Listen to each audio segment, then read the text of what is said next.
अभी कुछ दिन पहले मैं आईआईटी बाबा का एक इंटरव्यू देख रहा था। उसमें उन्होंने कहा था, एक स्टेटमेंट दी थी उन्होंने कि हम किसी भी चीज़ को 3 इक्वल पार्ट्स में डिवाइड नहीं कर सकते, क्योंकि अगर हम ऐसा करेंगे तो वो 33.333 हो जाएगा। तो इस टाइप से उन्होंने एक स्टेटमेंट दी थी। उस टाइम तो मेरे को वो स्टेटमेंट उतना समझ में नहीं आया, लेकिन बाद में मैंने उसको थोड़ा सोचा और मेरे को रियलाइज़ हुआ कि वो ठीक बोल रहे थे। एक्चुअली हम किसी भी चीज़ को 3 इक्वल पार्ट्स में डिवाइड नहीं कर सकते। ऐसा पॉसिबल ही नहीं है। तो इस चीज़ को अगर मैं आपको एक्सप्लेन करूँ तो एक एग्जांपल से मैं एक्सप्लेन करता हूँ आपको। जैसे मान लो आपके पास एक रॉड है। रॉड की लेंथ है मान लो 100 सेंटीमीटर। 1 मीटर की आपके पास एक रॉड है। 1 मीटर यानी 100 सेंटीमीटर। तो मान लो आपको वो रॉड जो है वो 3 इक्वल पार्ट्स में तोड़नी है। ठीक है ना। तो अगर आप उस रॉड को 3 इक्वल पार्ट्स में तोड़ लेते हो सक्सेसफुली, तो आपका जो एक पार्ट होगा उसकी लेंथ होगी 100/3 सेंटीमीटर। राइट।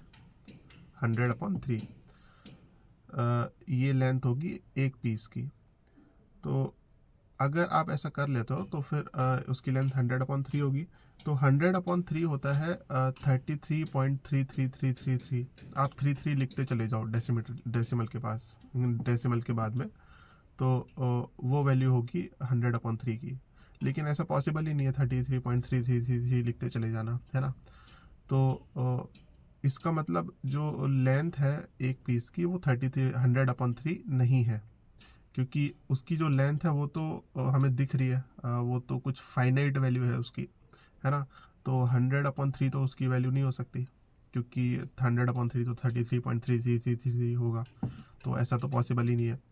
तो इसका मतलब जो एक पीस की लेंथ है वो 100/3 से या तो थोड़ी सी कम है या तो थोड़ी सी ज़्यादा है। ठीक है।